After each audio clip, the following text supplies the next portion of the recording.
السلام علیکم ورحمۃ اللہ وبرکاتہ۔ عزیزان محترم، آج ہم وٹوا کی سرزمین پر حضرت قطب عالم بخاری کے آستانے پر حاضر ہوئے ہیں۔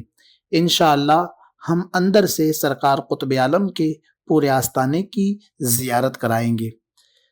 عزیزان محترم، حضرت قطب عالم کی ذات اس قدر مبارک ذات ہے کہ آپ سے بغیر ارادے کے بھی کرامتوں کا ظہور ہوتا رہتا ہے۔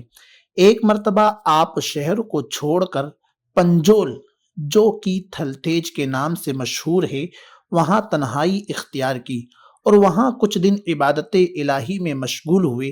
وہاں سے واپس تشریف لائے تو فی الحال جس جگہ آپ کا مزار مبارک ہے وہاں آپ رکے۔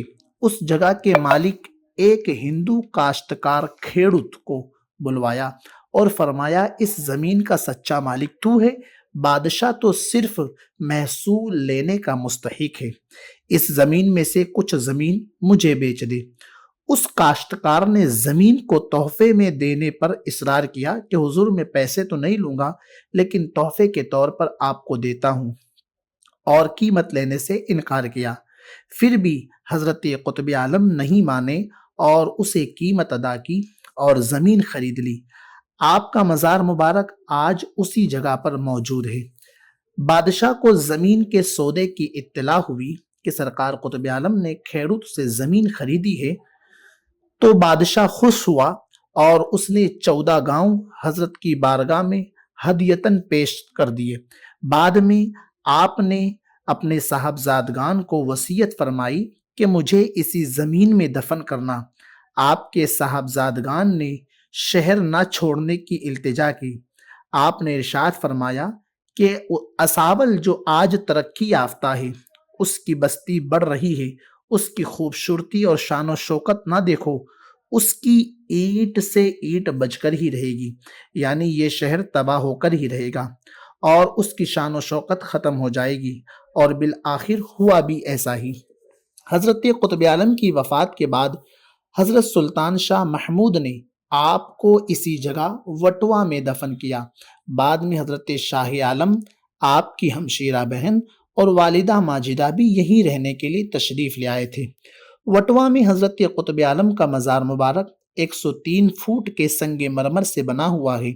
اندر کے ستونوں کے درمیان جالی بنائی ہوئی ہے۔ روضہ مبارک کے ساتھ ہی مسجد ہے۔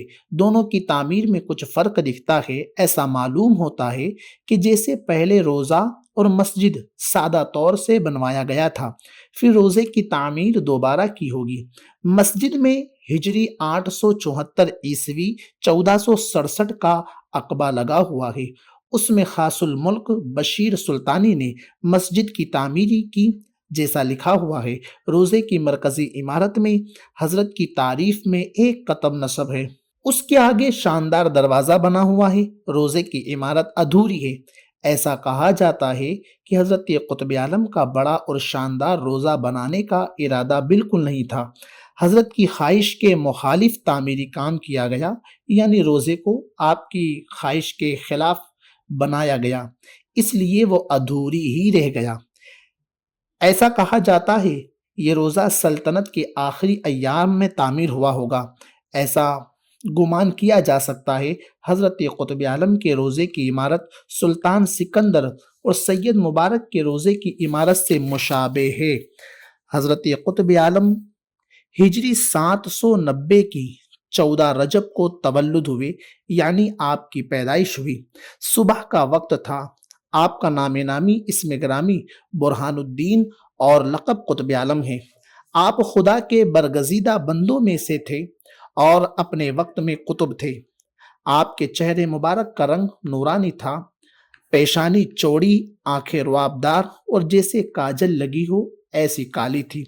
ناک اونچی اور گردن پتلی تھی۔ داڑھی گھنی اور بڑی تھی، جبکہ قد مبارک آپ کا درمیانہ تھا۔ دانت بڑے اور چوڑے تھے۔ آپ کا بات کرنے کا انداز نرم اور شیریں تھا۔ پیر نرم اور نازک تھے۔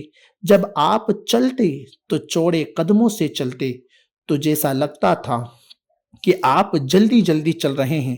آپ کی نظر ہمیشہ نیچی رہتی تھی۔ حضرت قطب عالم کی وفات ذی الحج کے 7ویں چاند طلوع آفتاب سے پہلے اور فجر کی نماز کے بعد ہجری 857 مطابق 10 دسمبر 1453 عیسوی میں ہوئی۔ آپ کی دینی دنیاوی غرض یہ کہ ہر مراد بارگاہ الہی میں قبول ہوا کرتی تھی۔ آپ کی عمر مبارک 67 سال 4 مہینے اور 20 دن ہوئی۔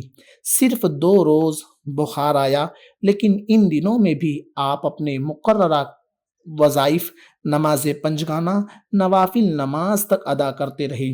تیسرے دن فجر کی نماز بھی آپ نے باجماعت ادا فرمائی۔ حجرے میں جا کر آپ نے اپنے اہل خانہ، رشتہ داروں اور خلفاء کو تسلی دی۔